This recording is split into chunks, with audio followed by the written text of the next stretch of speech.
철저하게 무아하고 공사상이 이 이제 대승불교를 거쳐서 이 선불교까지 온 건데, 전해 주어야 할 무엇이 있다면 그것은 불법이 아니에요.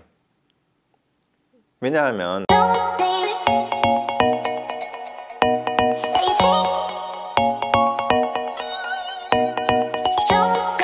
오늘 우리 저기 하기로 한 거 다 임재록은 어쩌면은 다 끝낼 수 있을 것 같은데, 오늘로 끝내고 이제 좀 방학하고 나서 내년 1월 달부터 다시 하든가 해야 될 것 같아요. 그리고 아직 다음에 뭘 할지 결정 안 했는데 혈맥론부터 쭉 할지. 우리 교수님 저기 수신길 하셨어요? 혈맥론은? 혈맥론도 안 했죠. 혈맥론 안 했지만 자주 얘기는 드린 거. 혈맥론, 간심론부터 쭉 해서 할까? 아니면 수신결을 하고 할까? 수신결 좋긴 좋은데 간심론, 혈맥론 또 사실 별거 없고 수신결 해도 괜찮을 것 같은데, 오늘 짧게 저기 반야신경 해보시는 것도. 반야신경 네. 다시 한번 아주 짤막하게 한 몇 분만 하고 끝내고. 오늘 어디였죠? 지난번에 일 없는 사람까지 했나? 일 없는 사람 했죠. 오늘 선지식을 찾아라 이건가? 네, 여기 왔네. 네. 그러면은 다 해도 될 것 같아.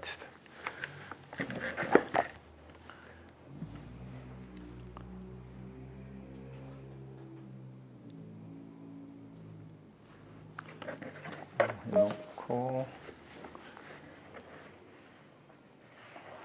여기 다 됐고 이제 다들 다 오신 것 같아요. 네, 됐습니다. 자, 이제 시작해도 되겠죠? 여기 웨이팅룸에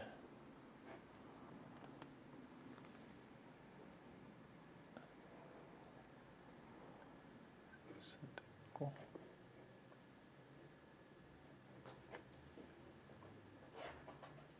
오케이.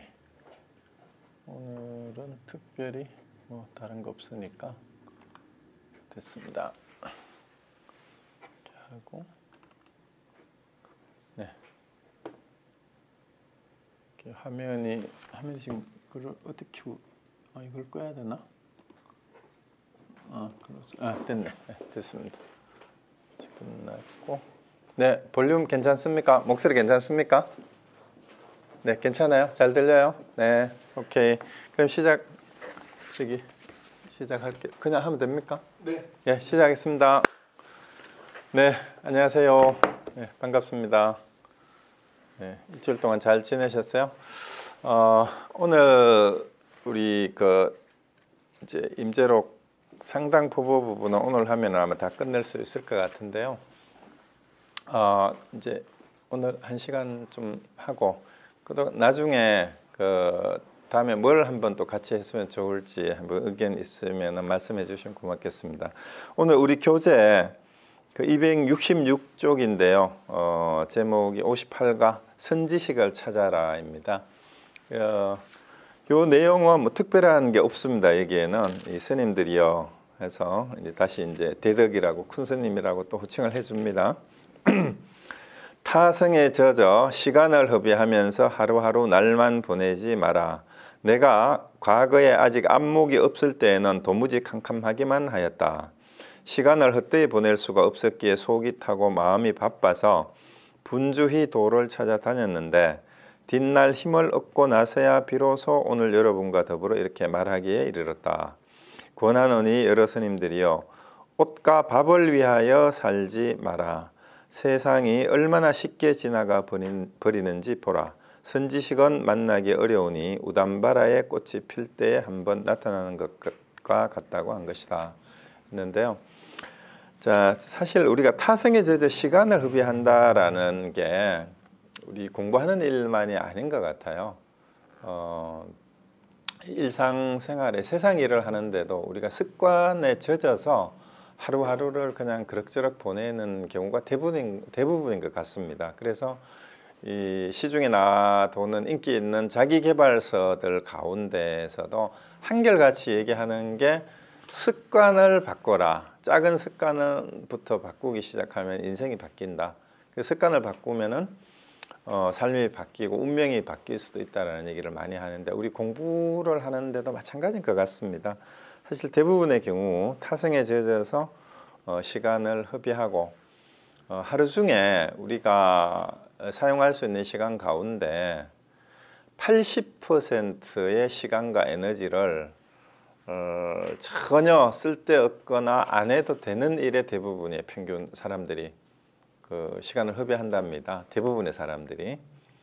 그러면은 실제로 우리가 하루 종일 시간을 쓰는데 20% 정도밖에 제대로 활용을 하지 않는다는 얘기예요. 그 나머지 시간은 정말 안 해도 되는 시간을 그냥 보내고 있고, 바쁜데 사람들이 바쁘다 하는데도 사실은 그 바쁜 일 가운데 80%는 안 해도 되는 일을 하면서 바쁘다고 한다고 그런다는 어디 통계가 있었습니다. 그래서 타성에 대해서 시간을 허비하면서 하루하루 나를 보내지 마라, 그 얘기고요. 뭐 아는 얘기인데 정말로 실천하기 어려운 얘기예요. 그 다음에 내가 과거에 아직 안목이 없을 때는 도무지 캄캄하기만 했다. 그렇죠. 공부를 한다고 마음을 먹고 나서도 어떤 것이 진짜 제대로 된 공부인지를 정확히 자기가 인식할 때까지도 뭐가 뭔지를 사실은 잘 모릅니다. 그러다가 그나마 공부를 하려는 발심이라도 제대로 돼 있는 사람들은 그 밑에 나오는 얘기처럼 시간을 헛되이 보낼 수가 없어서 속이 타고 마음이 바쁘다 하는데 이 안타까움이 있어요.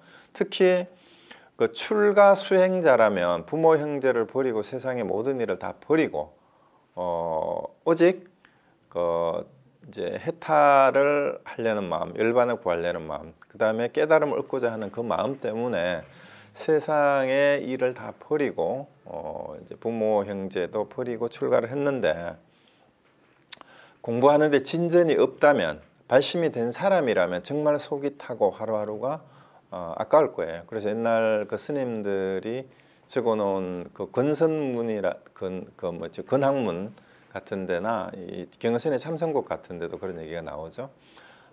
옛날 사람들은 하루 종일 공부하고 그날 도를 깨치지 못하면 다리 뻗고 울었다라는 그런 얘기가 있어요. 그래서 그만큼 절실하게 도를 깨닫고자 하루 종일 수행하고 다리 젓고 앉아 있거나 혹은 경전을 봐도 확실한 깨달음이 없을 때 그렇게 안타까움이 있어야 된다라는 얘기인데, 근데 요즘 대부분의 사람들 그런 마음조차도 없는 것 같아요. 아예 발심한 경우도 참 드물고. 그래서 우리 그 시부도에 보면은 그 10단계의 소를 찾아가는 그림을 수행의 과정에 빗대서 얘기를 하는데, 첫 번째 단계가 심우예요. 그러니까 소는 거기서 비유하는 게 깨달음이고 진리죠. 부처고. 근데 심우라는 게 소를 찾아 나선다라는 뜻인데, 소를 찾아 나서는 게 발심이에요. 발심. 그리고 유교식으로 아마 저기 논어에 나오는 공자의 입장이라면 지우학이죠. 15살에. 근데 세상 사람 대부분은 소를 찾으려는 생각조차도 하지 않아요.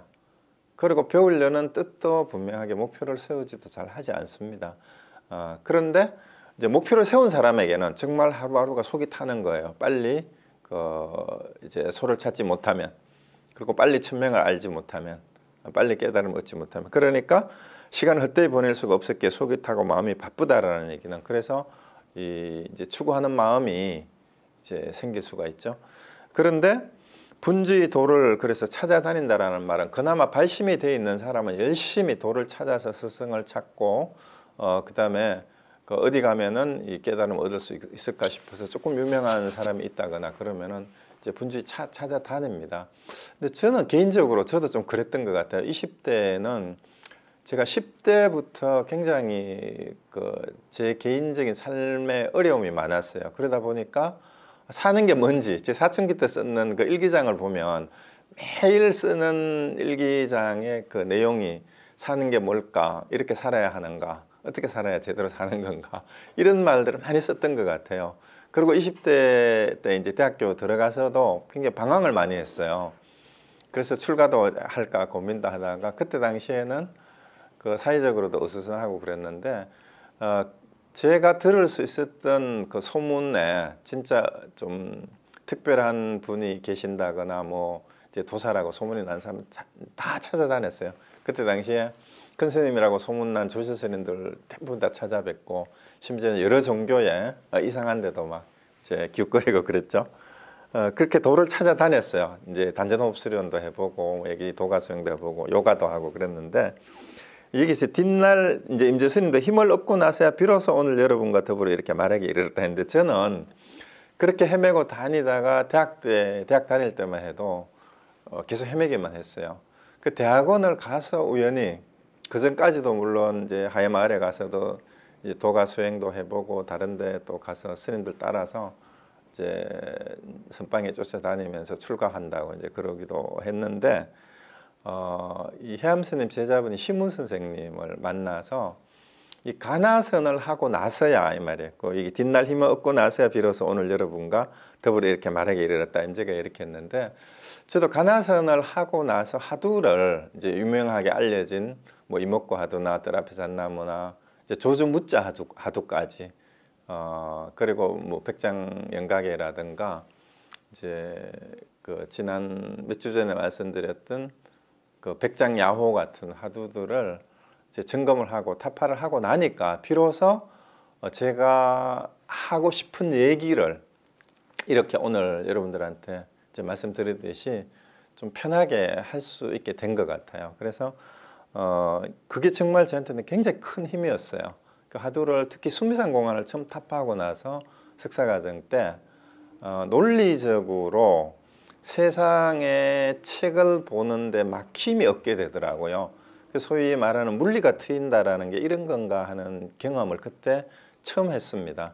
처음 하고 나서 그 다음에 이제 금강경 사국계라는 화두가 있어요. 범소유상 계시음왕 약견재상 비상 즉견열애라는 그 열이실견분에 나오는 그 화두인데 그 화두를 이제 답을 알고 나서 세상에 좀 얽매이는 게 어떤 건가를 비로소 알게 됐어요. 상을 떨쳐버려야 된다라고 얘기를 했는데 제 스스로가 굉장히 그 전까지는 편견과 고정관념과 결벽증 같은 게 많이 있었는데 그 사국계라는 화두를 탑하고 나서 그게 좀 없어졌고요. 그 사국계는 저 개인적으로는 굉장히 좀 특이한 게 그 우리 집사람하고 같이 하도 공부를 같이 거의 비슷하게 시작을 했는데 집사람이 사국계의 답을 먼저 알았어요. 그래서 그때 나이가 들어서 집에서 자꾸 결혼을 하라고 그러는데 제가 이제 와이프한테 결혼하자고 프로포즈를 하니까 사국계도 모르는 사람하고는 결혼을 하지 않는다 그러더라고. 그 왜 그러냐 하니까 그 범소유상인데 그 상이 모든 고정관념일 수 있어요. 그리고 우리 관상, 수상, 우리 결혼하기 전에 우리 한국 사람들 뭐 사주 궁합을 맞춰본다고 얘기를 하잖아요. 근데 우리 사주를 보니까 주역을 또 그 전에 같이 공부를 했거든요. 그 주역을 공부하면서 사주를 뽑아서 주역점을 쳐보니까 둘이가 너무 안 맞는 거예요. 이제 사주를 쳐서 궁합을 보니까 부부 생이별하고 자식은 동서로 흩어지고 뭐 이렇게 나오더라고. 그래서 결혼하면은 안 좋은 것 같아 걔가. 그리고 쥐띠하고 양띠니까 원친살이 있어가지고 안 좋대. 근데 사국계를 하면 범소유상 그 사주나 궁합도 불교식으로 말하면 상에 해당이 되거든요. 다 허망한 거다. 그래서 그 허망한 것을 이제 약견 재상 비상 모든 상이 상이 아니라고 볼 수 있는 안목이 있다면 즉견 열애다. 열애를 보는 안목으로 살아갈 수 있다라는 얘기 같아요. 그러니까 이제 선생님도 결혼하기 전에 사국계를 하고 나서 그때 가서 결혼을 뭐 하든지 말든지 하라고 선택을 하라. 그래서 이제 그 말을 듣고 사실은 철야정진을 전에 우리 20대 때는 한 열흘씩 철야정진을 한 1년에 한 두세 차례씩 했었어요. 꼬박꼬박. 그리고 철야정진을 하는데 이제 어느 한 3, 4일 잠을 안 자고 비몽사몽간에 그 하두의 답이 생각이 나서 그래서 그 하두를 끝내고 그 다음 아마 두세 달 뒤에 결혼을 바로 한 것 같아요. 그런 기억이 있었습니다. 근데 결혼은 중요한 게 아니고 그 이후로 이제 제가 비로소 공부한다는 게 어떤 거고 이제 남들에게도 공부를 하면은 우리 세상을 보는 안목이 어떻게 달라진다라고 자신 있게 얘기할 수 있었던 그 출발점이 그 계기가 됐던 것 같아요. 아마 수미산 공안이나 사구계를 하면서. 그래서 이제 오늘날 이렇게 얘기를 할 수 있게 되고요. 그 다음에 제가 별로 강의를 듣거나 배우지 않은 경전인데도 불구하고 제가 불교 경전이나 의록 그 논서 가운데 그냥 독학을 해서 제 하도 안목으로 물론 참고는 하죠. 여러분들이 하는 이제 책들도 보고 하지만 제가 혼자 강의를 할 수 있게 자신감이 생긴 게 아마 그 하도들을 탑하고 나서 그렇게 된 것 같습니다. 그래서 여러분들도 나름대로 수행하는 방법들이 다 있을 텐데 어떤 방식으로든 명상을 통해서 선정을 통해서 이 깨달음의 지혜를 체험을 했을 때 그 힘이 생기고 그게 자기께 되는 것 같아요. 그래서 꼭 한번 해보시기 바랍니다. 그래서 권한원이 여러 스님들이요, 임재 얘기도 똑같습니다. 옷과 밥을 위하여 살지 마라. 우리는 그 세상 사람들이니까, 우리는 세상 속에서 사니까 우리의 직업 자체가 사실은 옷과 밥을 위해서 하는 직업이에요. 가장 기본적으로 아무리 뭐니 해도 사실은 여기 다들 직업을 가지고 계시지만 봉급 안 준다면은 지금 여러분이 그 일 하실 분 계세요? 아무리 좋은 보람 있는 직장이라도 봉급 하나도 없어요. 순수하게 자원봉사만 하라 그러면은 여러분 교직에 계속 하실 의향이 있으세요? 사실은 그 옷과 밥을 위해서 한다라는 게 있어요. 물론 옷과 밥을 위해서 일을 하지만 그 중에도 보람된 일이 물론 있죠. 또 자부심을 가지고 할 수 있는 일은 있고. 그런데 출가한 스님들의 경우에요. 여기에 본문은 이 임재 선사가 스님들에게 하는 얘기거든요. 근데 스님들에게 옷과 밥을 위해서 살지 말라는 얘기는 출가를 하고 나서도 신도들이 공양을 올리는, 옛날에는 이제 승복도 이제 신도들이 해서 스님들에게 이제 보시를 하는 경우가 많았어요. 그리고 스님들이 지금도 마찬가지죠. 스님들이 실제로 이제 직업을 가지고 돈을 버는 일을 하는 게 아니니까 신도들이 와서 보시금 내고 기도비 내고 하는 것들이 스님들이 먹고 입는 것을 충당하는 경비가 되잖아요. 그 돈이. 그러니까 옷과 밥을 위하여 살지 말아라는 얘기는 적어도 출가인이 되었으면 신도들이 갖다 주는 보시금에 의존해서 연명하는 그런 생활을 해서는 안 된다라는 거예요. 그러면은 세상의 직업인과 다를 게 뭐가 있냐 이 말입니다. 그래서 세상에 부모 형제와 세상 일을 버렸다는 것, 세상에서 하는 일을 버리고 수행자로서 살기 위해서 출가를 한 건데 어떻게 옷과 밥을 위해서 사냐라는 그 얘기인데, 오늘날의 한국 불교의 종단이나 기독교도 마찬가지죠. 그 내부의 여러 가지 종단의 권력이나 교회 내부의 이 권력 싸움이나 그 다음에 후계 구도라든가 세습 이런 것들을 보면 이 종교인이 아니라 세속인들과 다를 바 없이 어쩌면 세속인들보다도 더 타락한 모습들이 종교인들에게 보이는 것 같아요. 이제 그때도 그랬던 것 같아요. 옷과 밥을 위해서 사는 종교인들은 겉모습만 종교인이지 사실 종교인이라고 할 수조차도 없죠. 그래서 그렇게 살면 세상이 얼마나 쉽게 지나가 버리는지 보라. 우리는 뭐 세상에 살아도 그렇죠. 저도 벌써 원래 60이 돼 버렸는데요. 진짜 화살같이 제가 미국에 온 지도 20년이 넘었어요. 22년이 됐는데 제가 미국에 살리라고 생각도 하지 않고 미국에 98년도에 왔는데 어떻게 20년 넘게 벌써 미국에서 살고 있습니다. 그래서 금방 지나가고 앞으로 20년이면 이제 아마 80이 되면 이런 강의조차도 못할 거예요. 그죠? 강의를 해도 누가 들어주지도 않을 거예요. 80 되고 나면은. 저 영감님 무슨 고리타분한 얘기 하나 그렇고 기껏해봐야 앞으로 10년 남짓 더 이상은 이런 강의도 못할 것 같아요 아마. 네, 그래서 세상이 정말 빨리 지나가는 것 같습니다. 그 우리 이은영 선생님은 대학교 1학년 때부터 제가 봤는데 어느새 40 넘었죠? 그리고 아기가 벌써 고3인가? 그렇게 됐습니다. 그 이은영 선생 딸만 할 때 사실 제가 만난 거나 마찬가지인데 네, 진짜 세월이 빠릅니다. 네, 그래서 선지식은 만나기 어려우니 여기서 선지식은 이제 불교에서 말하는 선지식이나 이제 동양에서 말하는 선지식은 착할 선자를 썼는데 진짜 잘 아는 사람이에요. 진짜 잘 아는 사람, 지혜로운 사람을 얘기하는 거죠. 선지식, 진짜 그런 사람을 정말로 제대로 아는 사람이란 뜻이에요. 도에 대해서, 수행에 대해서, 법에 대해서.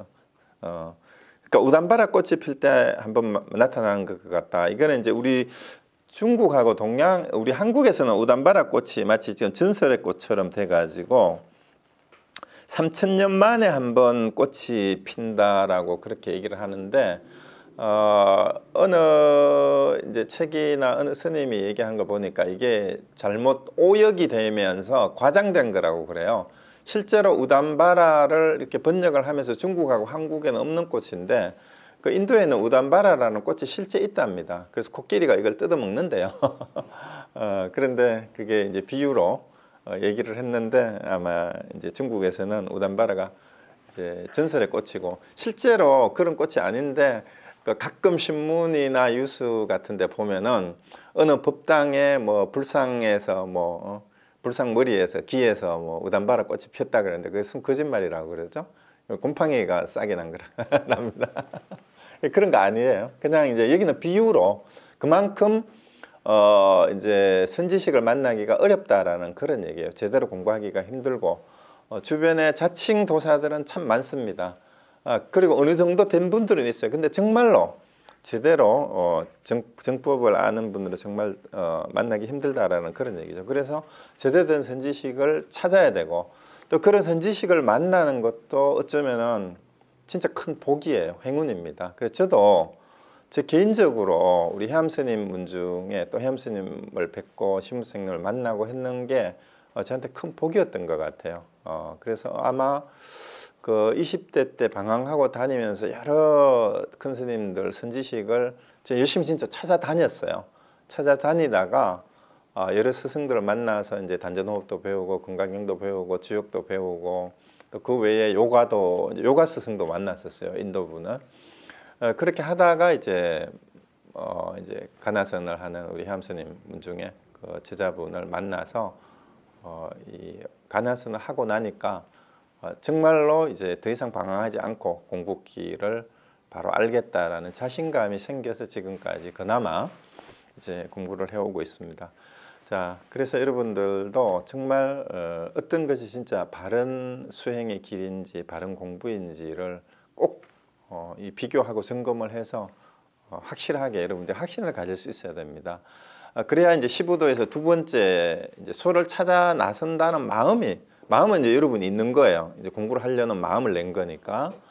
그러면 두 번째가 견적이잖아요. 발자취인데 발자취를 봤다라는 거는 요 발자국을 찾아가면은 소를 찾을 수 있겠다는 실마리를 찾은 거니까 더 이상 헷갈리지 않을 수 있어요. 소를 아직 보지는 못했지만 이게 바른 길인 것 같다라는 힌트를 얻은 거죠.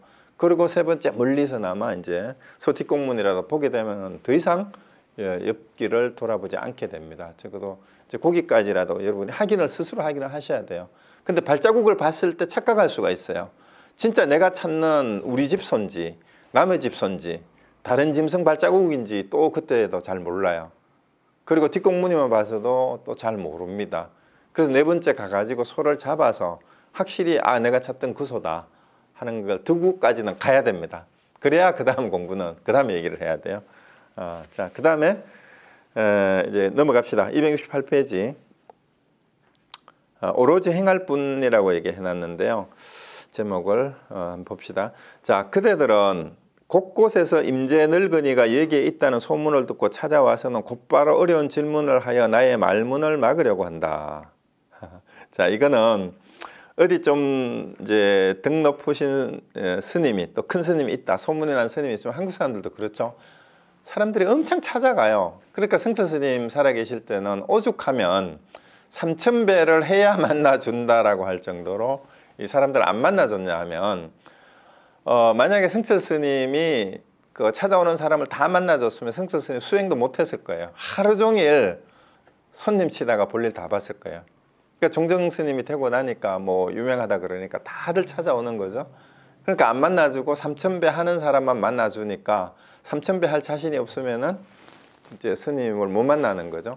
심지어는 승천 스님이 얼마나 대단했냐 하면 박정희 대통령하고 정주영 회장이 찾아왔는데도 3,000배를 해야 만나준다고 해서 두 사람을 다 돌려보내버렸어요. 안 만났어요. 그러니까 그때 당시에 세속 정치 권력의 최고인 대통령하고 경제 대통령이라고 할 수 있는 최고 부자인 정주영 씨가 찾아왔는데도 승천 스님이 3,000배 하고 오시라고 안 만나줬어요. 그래서 웬만한 아마 종교인이라면 대통령이 찾아오고 당대의 최고 부자가 찾아왔다면 만나주었을 가능성이 많아요. 그리고 현실적으로 너무 융통성이 없었다, 만나줘야 불교가 그때 힘을 얻었을 텐데, 이렇게 얘기하는 사람이 있어요.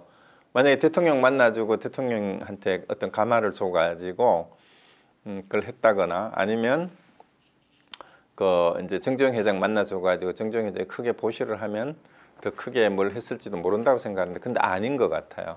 근데 박정희 대통령은 화를 낸 게 아니고 그냥 내려왔대요. 내려와가지고 본절에 행사 본사에 가가지고 오히려 본사 주지한테 다시 거기 옛날에 그 사명대사가 머물렀다는 무슨 절이 그 행사 밑에 암자가 있어요.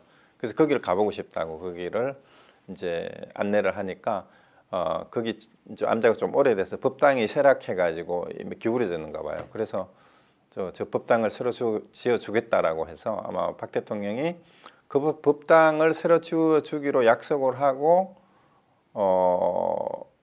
이제 비서한테 저 새로 지어주라 그랬는데, 그러고 나서 며칠 뒤에 12 뭐죠? 11.6인가? 예, 그때 돌아가셔서 그게 생전에는 그 보시한 게 이루어지지 않았다고 그럽니다. 그래서 그런 일화가 있어요. 어쨌거나 이제 이거는 정치적인 얘기를 하려고 하는 게 아니라 그만큼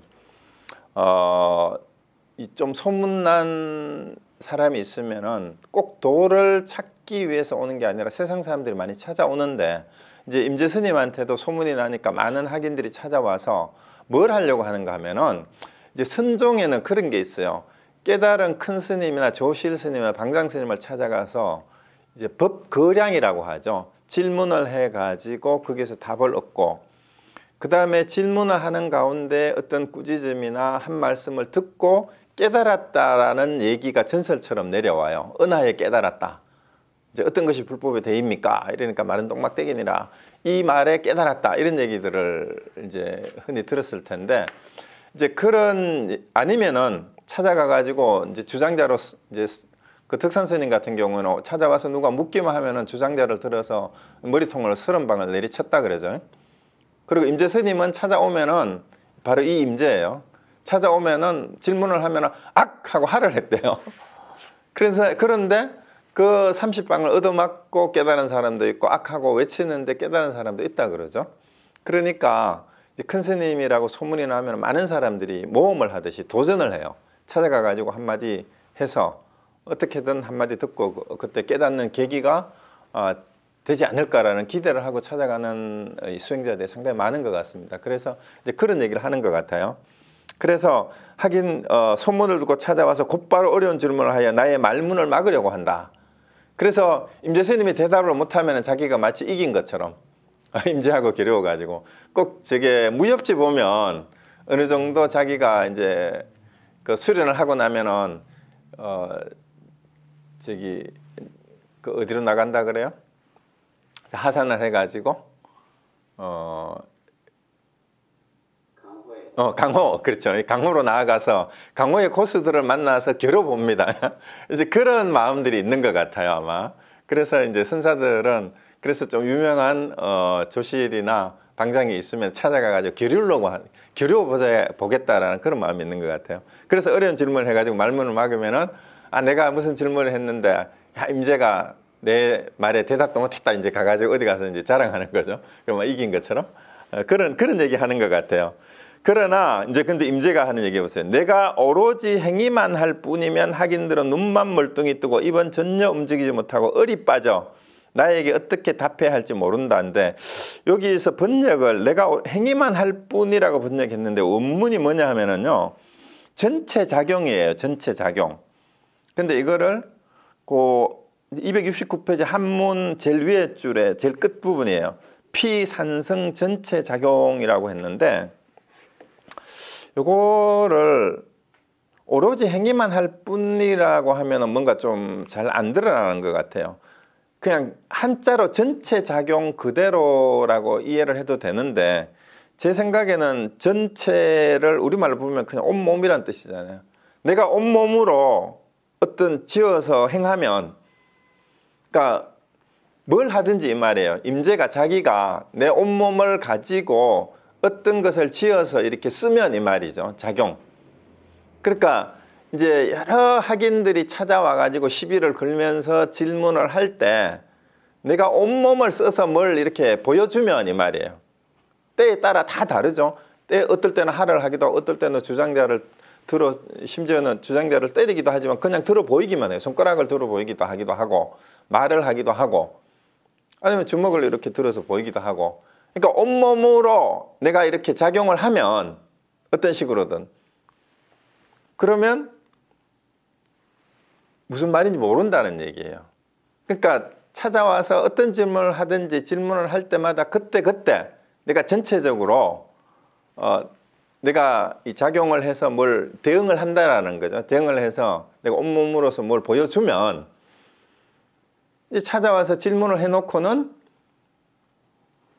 이게 뭔 뜻인지 몰라가지고 눈만 물뚱물뚱하게 쳐다보고 있다 이 말이에요. 그래서 누가 왔는데 손가락 하나 이렇게, 물론 그 이제 일지선사라고 그 스님이 지엄 스님 이걸 많이 했죠. 뭐 이렇게 하든 주장자를 이렇게 흔들어 보이든, 왜 선사들이 그런 그 본문을 하다가 그런 경우 많잖아요. 주장자를 탁자를 탁 치고 탁 들어 보이면서 시외 대중은 알겠느냐 이러잖아요. 그러니까 여기 모인 사람들은 알겠는가 이런 뜻이에요. 이게 이제 전체 작용이에요. 이렇게 보여준다라는 거죠. 그래서 이 번역이 오로지 행위만 할 뿐이 그렇게 번역하면 안 돼요. 그래서 온몸으로 내가 뭐든지 이렇게 딱 해 보여주면 이 질문을 해놓고는 눈만 멀뚱멀뚱거리고 입은 움직이지도 못한다는 얘기는 한마디도 대꾸도 못한 거꾸로, 그리고 얼이 빠진단 말이죠. 그래서 와가지고 어려운 질문을 하는데 왁 해버리면은 깜짝 놀라가지고 얼이 빠져가지고 그냥 왜 질문을 했는지도 모르고 얼이 빠져 있단 말이에요. 그러고 나에게 어떻게 답해야 할지 모르는 이 학인들이 대부분이다 이 말이에요. 그러니까 이제 찾아와서 대적을 하려고 와서 뭔가 칼을 딱 뽑았는데 임재가 딱 그냥 한 동작만 취하면은 얼어가지고 대응도 못하는 그런 꼴이라 이 말입니다. 그래서 그런 학인들이 너무나 많다 이 말이죠. 그때 이래죠. 그때 나는 그들에게 말한다. 이제 임재가 하는 얘기죠. 거대한 코끼리의 발길질을 당나귀는 견디지 못한다.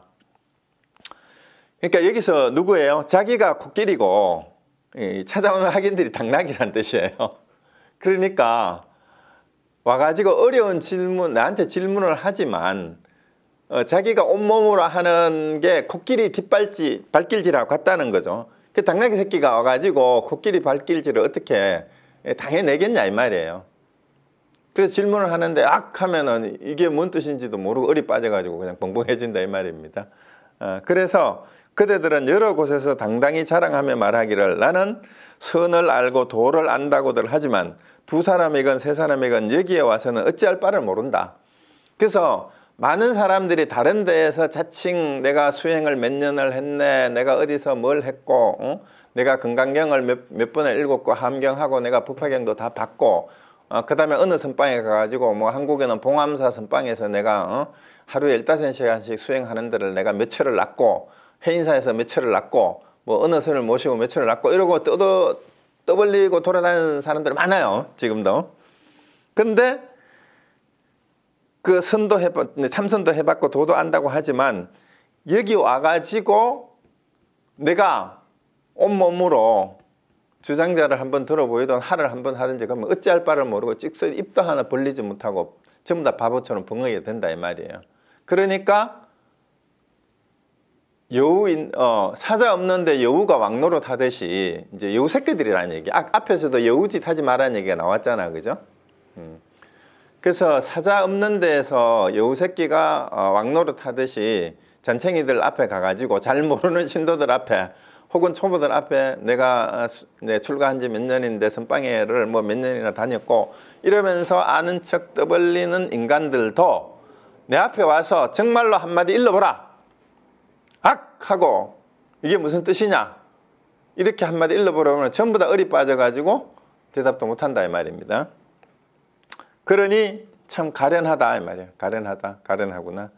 그대들은 이렇게 멀쩡한 몸과 마음을 가지고서 곳곳에서 경솔하게 입을 놀려 세속 사람들을 속이니 새몽둥이 맛을 볼 날이 있을 것이다. 자, 앞에서는 큰 스님들이 해놔놓고는 또 스님들 앉혀놓고 온갖 쫑크를 쏘줍니다.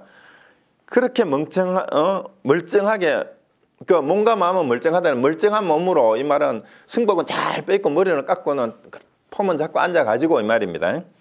그래가지고는 곳곳에서 경솔하게 입을 놀려 제대로 알지도 못하면서 이 말입니다. 그 세속 사람을 속인다는 얘기는 내가 출가 수행자인데 하고 신도들을 속여 먹는다 이 말이에요. 그러니까 새몽둥이 맛을 볼 날이 있을 것이다. 언젠가는 진짜 새몽둥이로 되게 얻어 터질 날이 있을 것이다 라는 얘기예요.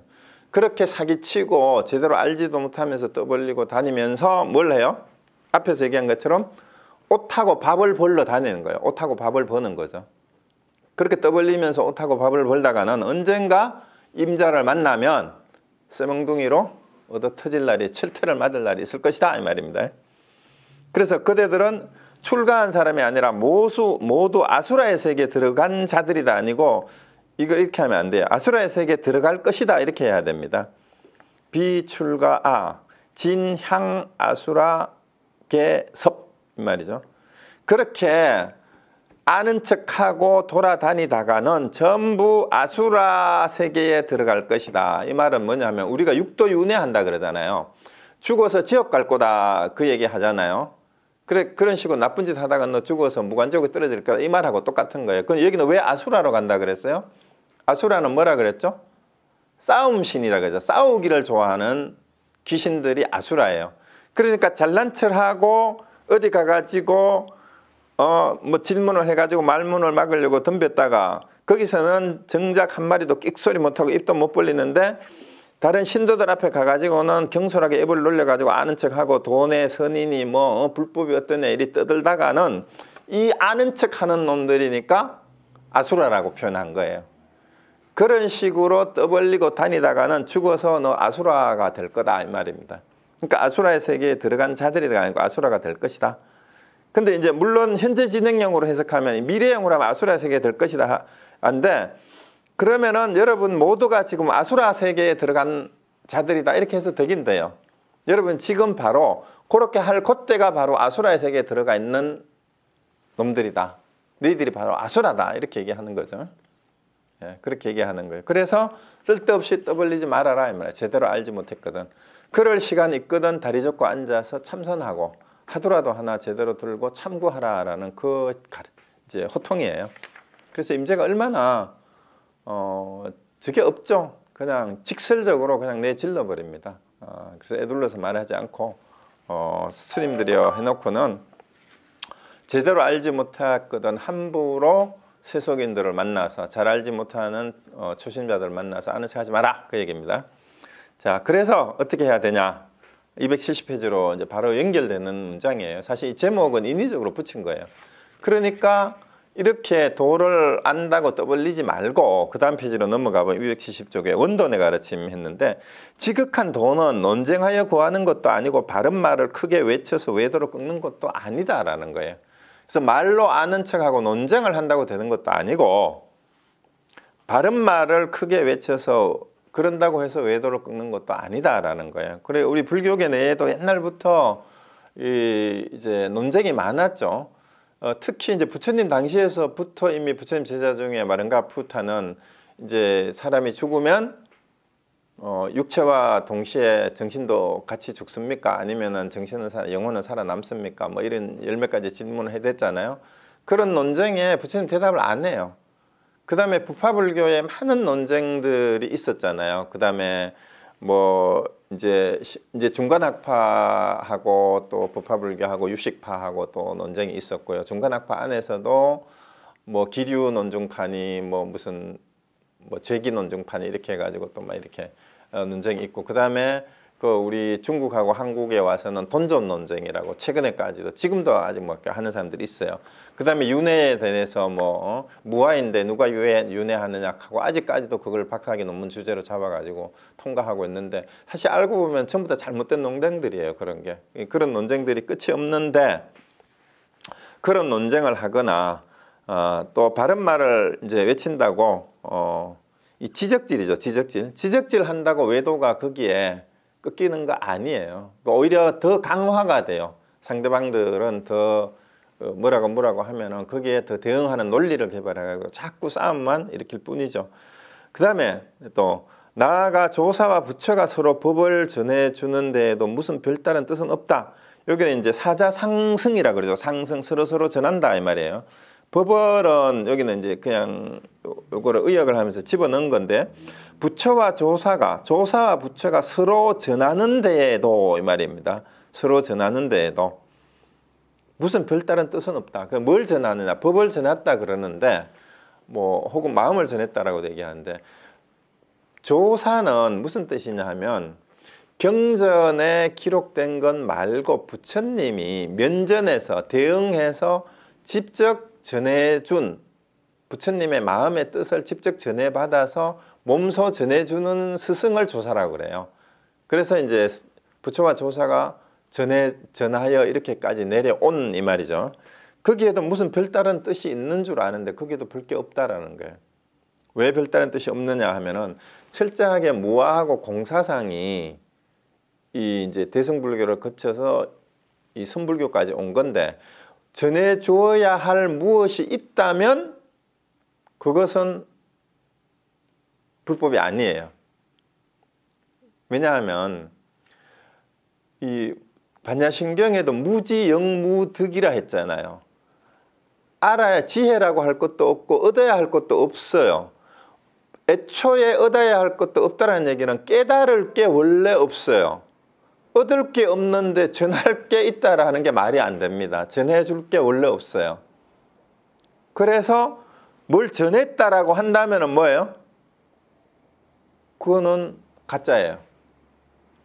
전해야 될 게 본래 없습니다. 그게 공이에요. 그럼 뭐냐면, 그러면 아무것도 없는 거냐? 우리가 말하는 공이 실체고 깨달음이고 사실은 열반이에요. 알고 보니까 우리가 실체시 했던 것들이 다 공인데, 그 공에서 일체 모든 것이 나왔고, 그러니까 모든 것이 공의 작용이에요. 그러니까 사실은 전해주는데, 전해준다라는 건 현상이에요. 현상. 근데 전해주는 내용은 없어요. 그러니까 전할 바가 없는 것을 전해주는 거예요. 왜? 전해야 될 게 본래 없다라는 걸 전해주는 거예요. 그러니까 뭐가 있다라면 그 착각이는, 그런데 그것이 진짜라는 거예요. 그것이 정법이고 참나고 불법이고, 그걸 다르게 표현하면 공인데, 공을 어떤 실체시 하는 게 아니라 그 공이라는 것을 깨달은 걸 전해주기 때문에, 공을 깨달았지만 공이라는 건 실체가 있는 게 아니니까 이 세상은 원래가 공이다라는 것을 전해주니까 그 전해주는 거는 사실 아무것도 없어요. 그러니까 아무것도 없다, 전해줄 게 없다라는 걸 일깨워주는 게, 그게 진짜 전해주는 거예요. 전해줄 게 아무것도 없다라는 걸 전해준 거죠. 그러니까 사실은 부처와 조사가 서로 전해주는데도 무슨 별다른 뜻이 없다라는 거예요. 썩지 말라는 얘기죠. 그래서 만약 말로서 가르친다고 하면 삼성이니 오성이니 인천이니 인간이 이런 것들은 전부 다 교화의 방편인데 그 방편을 따라가는 게 되는 거예요. 그러니까 방편에 떨어지고 만다 이렇게 했죠. 그래서 그게 삼법인이 됐든 십이연기가 됐든 뭐 사성제가 됐든 뭐 이제 성문영각 보살성, 그다음에 뭐 5가지 가지고 인간의 성품이라고 하든, 뭐 하늘을 비유를 들고 뭐 뭘 가지고 얘기를 하든지, 인가가 있다는 등 이런 얘기를 하든지 간에 그거는 전부 다 교화의 방편인데, 이 교화의 방편이 뭔가 실체가 있다고 생각한다면은 곧 경계에 떨어진 거다 이 말입니다. 그 방편이 떨어진 거죠. 그게 매인 거예요. 거기에 노예가 되는 거예요. 그것도 다 내려놓아야 돼. 그것도 버려야 돼.